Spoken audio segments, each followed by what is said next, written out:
One of Alice in Chains' most iconic concerts is their Unplugged performance from April 10th, 1996. This concert marks one of the last times Layne Staley ever performed with Alice in Chains. Layne Staley had struggled with drug addiction for years, and by this point in time in 1996, his addiction had progressively been getting worse and worse. In all of 1994 and 95, Alice in Chains had played a total of just 7 shows, and the Unplugged performance in 96 was the band's first show of that year. The sparse live performances of the band in these few years had much to do with Layne Staley's worsening condition. Even during the Unplugged performance, Layne Staley was visibly not 100% well, many fans and critics alike taking note of this. However, in a sense, the fact that Layne was not completely well added in a way to the performance. Much of Alice in Chains' music deals with heavy subject matter such as death, drug addiction, and depression. Layne Staley lived that struggle, and we could see that struggle in this performance, which in a way gave the concert an extra layer of depth. Now, on a lighter note, one of the cool things about that concert is that Metallica were actually in attendance. Metallica's newest record, Load, would be released on June 4th, 1996, about 2 months after Alice in Chains' Unplugged performance, which took place on April 10th, 96. At this time in Metallica's history, they had undergone a significant shift in their image and their sound.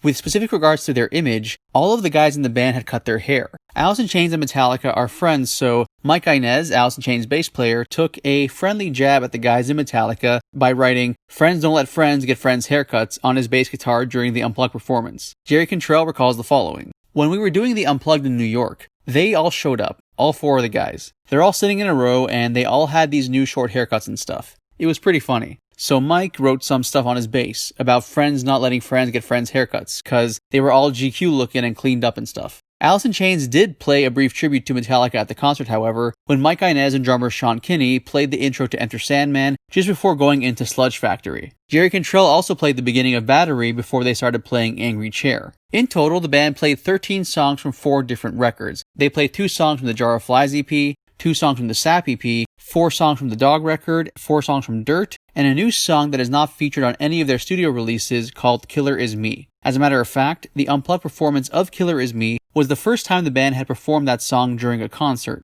Killer Is Me was actually cut from the MTV broadcast of Unplugged and was later included on the re-release. The band's performances that night of Angry Chair and Frogs were also cut from the MTV broadcast and then later included in the re-release as well. Interestingly, the band did not play one song from their debut record, Facelift, though Jerry Cantrell has said that Alice in Chains did consider playing We Die Young, but eventually decided not to, largely due to limited time. Alice in Chains' setlist from the concert goes as follows: Nutshell, Brother, No Excuses, Sludge Factory, Down in a Hole, Angry Chair, Rooster, Got Me Wrong, Heaven Beside You, Wood, Frogs, Over Now, and Killer Is Me. As mentioned, this concert took place on April 10th, 96 in New York. The venue for the performance was the Brooklyn Academy of Music's Majestic Theater. The candles decorating the performance stage were brought by Layne Staley himself. He bought those candles at the famous Pike Place Market in Seattle for this performance. I think that in itself is noteworthy because even as a famous person, Layne Staley would still go out to the market and purchase things on his own. Like many in the grunge scene, Layne Staley had a complicated relationship with fame. Despite being famous, many of the people in this scene actually craved a sense of normalcy, to be able to just go out into the real world, so to speak, and do normal everyday things.